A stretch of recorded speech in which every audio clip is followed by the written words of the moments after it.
Luc, chapitre 1.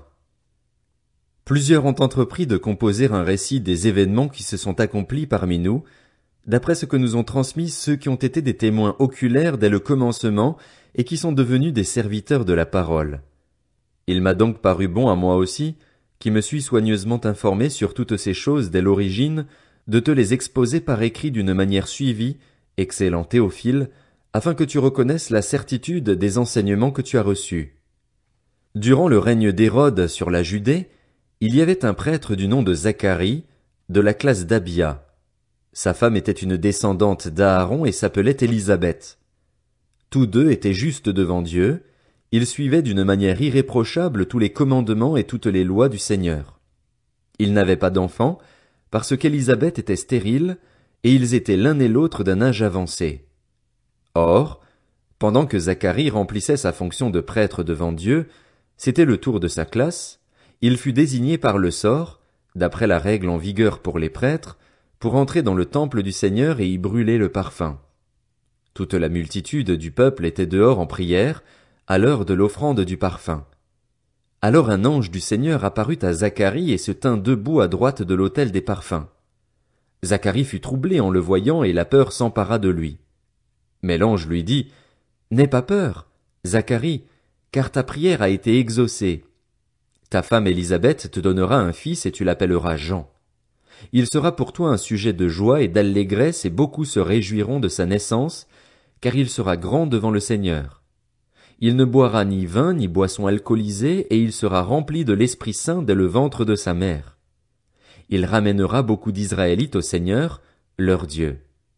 Il marchera devant Dieu avec l'esprit et la puissance d'Élie pour ramener le cœur des pères vers leurs enfants et les rebelles à la sagesse des justes, afin de préparer pour le Seigneur un peuple bien disposé. Zacharie dit à l'ange, « À quoi reconnaîtrai-je cela? En effet, je suis vieux et ma femme est d'un âge avancé. » L'ange lui répondit, « Je suis Gabriel, je me tiens devant Dieu.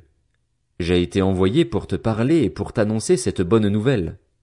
Voici, tu seras muet et tu ne pourras plus parler jusqu'au jour où cela arrivera, parce que tu n'as pas cru à mes paroles qui s'accompliront au moment voulu. » Cependant, le peuple attendait Zacharie et s'étonnait qu'il s'attarde si longtemps dans le temple.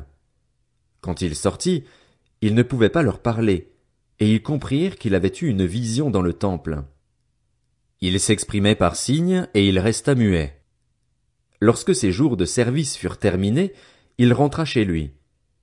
Quelque temps après, sa femme Élisabeth fut enceinte.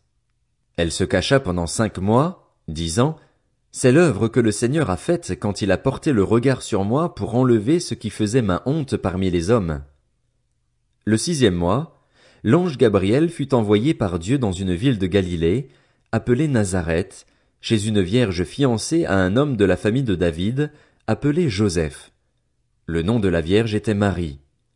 L'ange entra chez elle et dit, « Je te salue, toi à qui une grâce a été faite, le Seigneur est avec toi.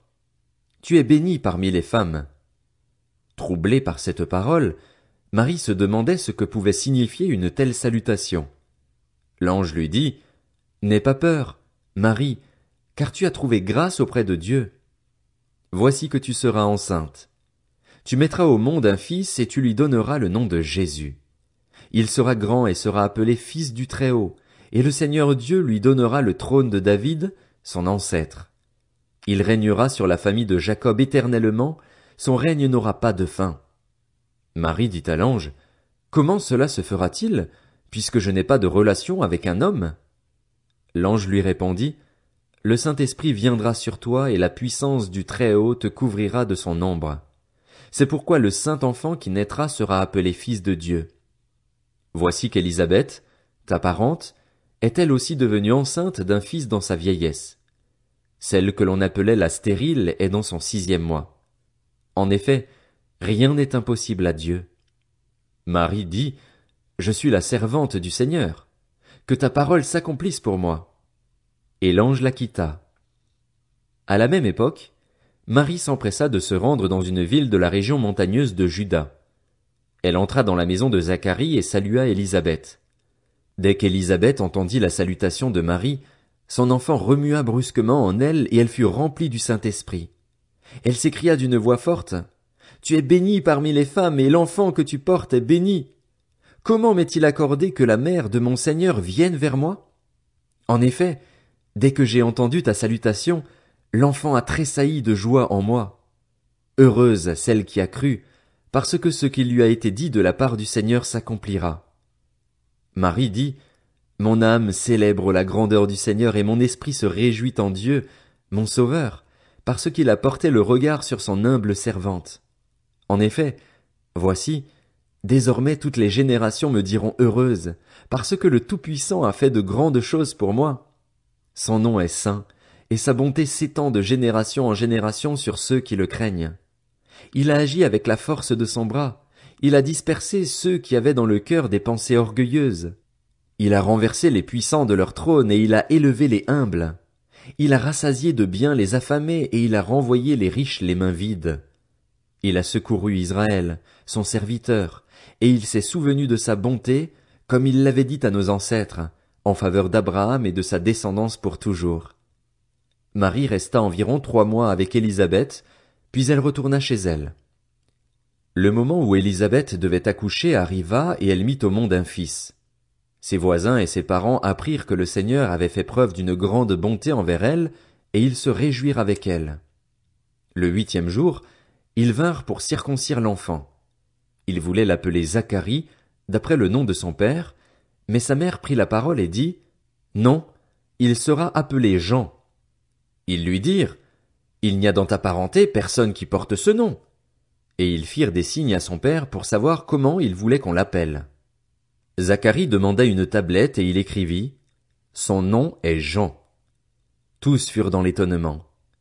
Immédiatement sa bouche s'ouvrit, sa langue se délia, et il parlait et bénissait Dieu. La crainte s'empara de tous les habitants des environs, et dans toute la région montagneuse de Judée on s'entretenait de tous ces événements. Tous ceux qui les apprirent les gardèrent dans leur cœur, et ils disaient, « Que sera donc cet enfant? » Et, en effet, la main du Seigneur était avec lui.